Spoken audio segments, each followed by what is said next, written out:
Life can be unpredictable, full of change. Some good,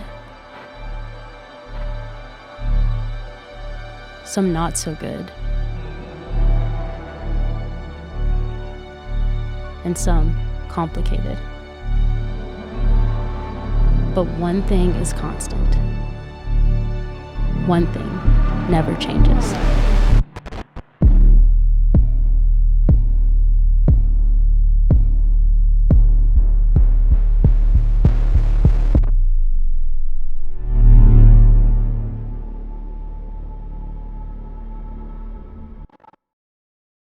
Hey, what's up? I'm AJ, and in this series, Even If, we've been talking about change.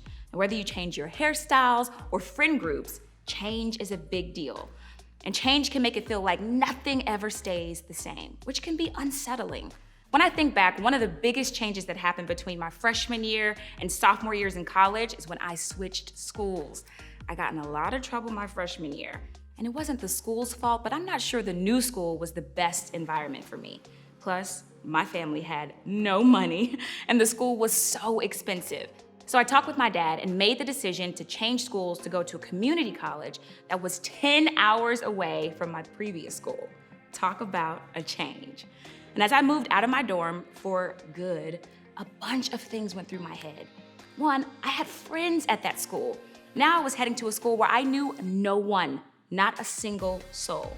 Then I had gotten used to that school. I had been there a year, which meant I learned the way it worked, if that makes sense.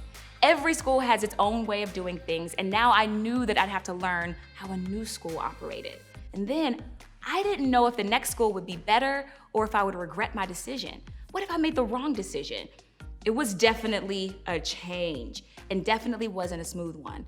My sophomore year was not easy, not even a little bit. I met some people, but it took me a long time to actually make any friends. I had some roommates who were very tough to get along with, and they couldn't care less about it. The point is, sometimes change happens to you, and there's nothing you can do about it. If your dad takes a job in another town and your family has to move, that's a change you can't control. Sometimes you decide to make a change in your own life, like stepping away from a relationship in your life that's toxic. This was kind of a combination of the two. But there's one thing that's for certain when we face any kind of change. It changes us. When change happens around us, it often changes what happens inside of us. It's like it can make us become someone different.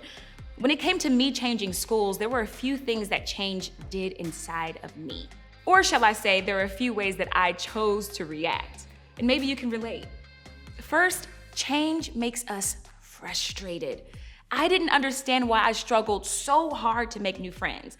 I didn't understand why it was so difficult to make better decisions. I didn't like that I had gotten comfortable at my old college only to start over at another college. And maybe you can relate. Maybe your friends have changed and you don't love the new way that they're acting. It's frustrating.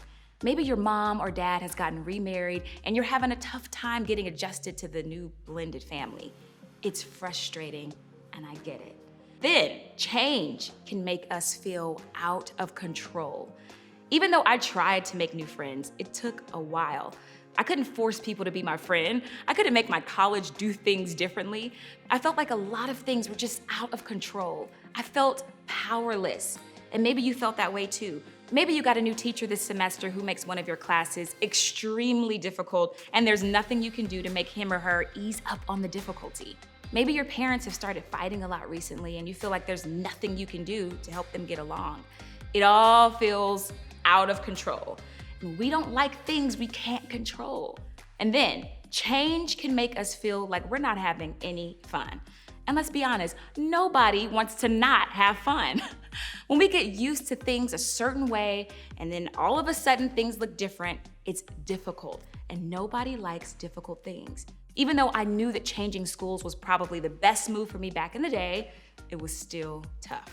It wasn't easy and it wasn't fun. And when we get into a situation that's difficult, we have a tendency to believe that it will never get any better. When a friend moves away, we feel like things will never be the same. We'll never find another friend like him or her again. We feel like it's gonna be like this forever. A lot of times, this is when we look for an escape. We want to feel better, so we look for something that does that for us. And over time, we learn that escaping pain doesn't actually make pain go away. In fact, it usually makes it worse. It makes it worse because when the escape is over, we're still faced with the same problem, which is honestly very defeating and disappointing. On top of that, we may have more problems because of the escape we ran to, and then we need to escape again, which is not a great cycle to be in. But here's the good news. What we're gonna talk about today has the potential to be a game changer for us when it comes to dealing with difficult transitions in our lives. Today, we're gonna look at a passage of scripture from a letter written by James. Now, James was the brother of Jesus, but he didn't always believe that Jesus was the Son of God. And to be fair, it's tough to believe that kind of claim when you shared a bedroom with that person as a kid.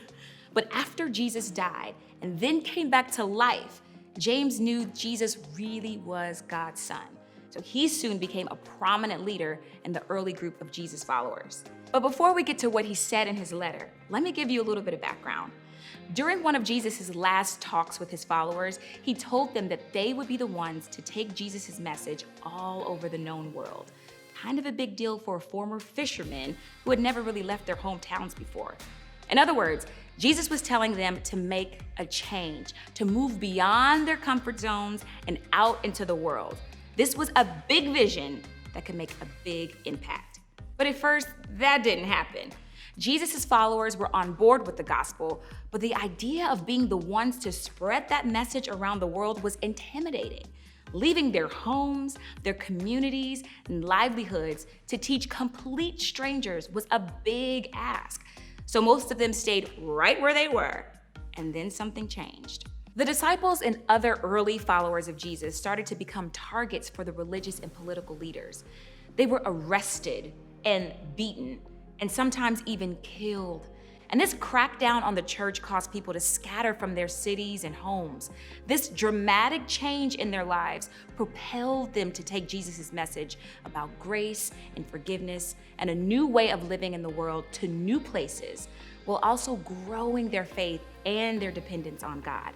Because as they traveled, they truly had to trust him, not just on what to do, but also for their basic needs like food and safety and places to stay.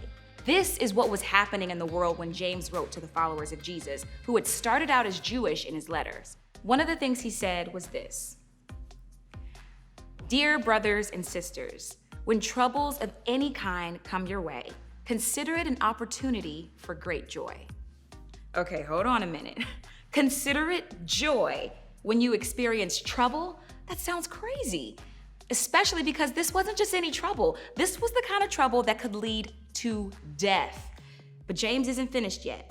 Check out what he says next.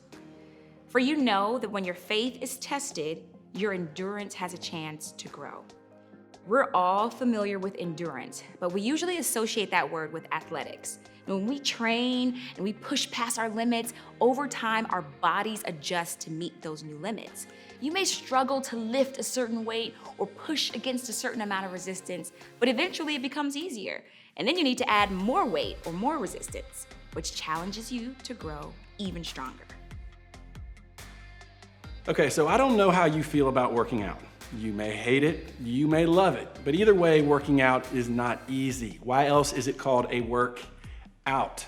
When I first started working out, I would take these classes at noon every day, and I thought I was going to die. Literally, I would be sweating for hours and hours after the class was over and felt like I couldn't breathe, couldn't see, couldn't hear, couldn't taste. I lost all my senses because I was in such bad shape. But it got better over time. Now, when you work out with these things called resistance bands, they come in a set of light. We got the light ones right here. You see this lovely aqua one, Yeah, we stretch, all right. You have medium. Let's see, which one's medium? This one's medium, all right. See, that's a little tougher, right? Or heavy. And this is like, I'm not really moving that one very much.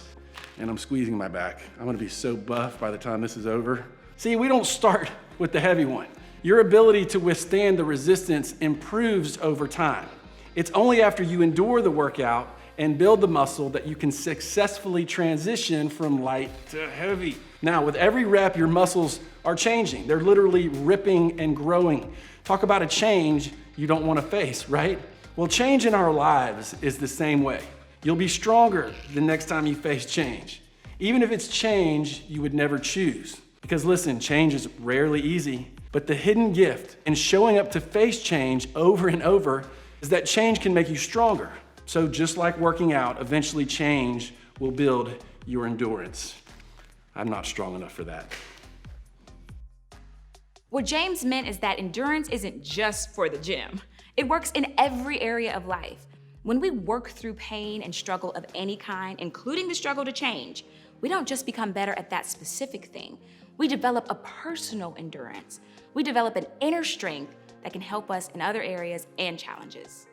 And then James says this, so let it, your endurance, grow. For when your endurance is fully developed, you will be perfect and complete, needing nothing. Essentially, James is saying that working through the pain and hard stuff, enduring, doesn't just make you better at the thing you're working on, but you're actually learning how to change. And when that happens, you will become the kind of person who James says is complete. You will have joy and gratitude when circumstances don't go your way, and you will grow in character and faith and love. You will discover that you have everything you already need.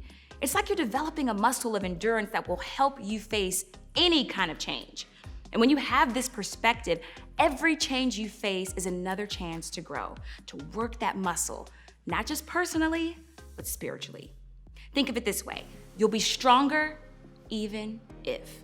And when it comes to change, our tendency is to focus on all the negative parts, all the trouble that comes with it. But when we see change as something that has a trickle-down effect into every area of life, we see that it's more about becoming better through the change than it is about being uncomfortable in the change. When we view change this way as an opportunity to grow stronger, we will begin to see it as God sees it. Good change and hard change can be a positive thing because it's all about growing as a person, a friend, a daughter or son, getting stronger, and developing better character. Now, this would have been a hard idea for me to accept when I had to switch colleges. But when I look back, it's one of the greatest things that ever happened to me. It developed so many things in me that I'm grateful for today. And by the grace of God, I was able to make changes in my life for the better. See, the change that happened around me made a change that happened on the inside of me. And that was for the better. The audience James wrote to were dealing with their lives being threatened. So this wasn't an easy message for them either. But James is telling them that when we trust who God is and what he's like, we can be sure that he's doing something in us, no matter how uncomfortable the change may be. We can be stronger, even if the change is uncomfortable. And we can persevere and endure through change because we trust that God is creating a bigger story.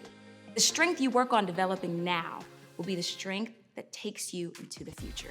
Change is an opportunity for God to work in our lives. So as we leave this series, what are some of the things that we can do to apply what we've learned? Some ways that we can trust God even if it all feels like more than we can handle. Here are a few ideas. First, stop fighting the change and start embracing it. I want to encourage you to change the way you see change. Start seeing it as an opportunity to grow your faith, your endurance, and your character. Know that God can do something inside of you when you face change. So trust him to grow you through it. Accept change as a gift from him. And second, think long-term. Try to see the bigger picture. A change may not feel good in the moment, but know that God is writing a bigger story for your life than what's going on in the current moment. He loves you. He wants you to live the best life possible.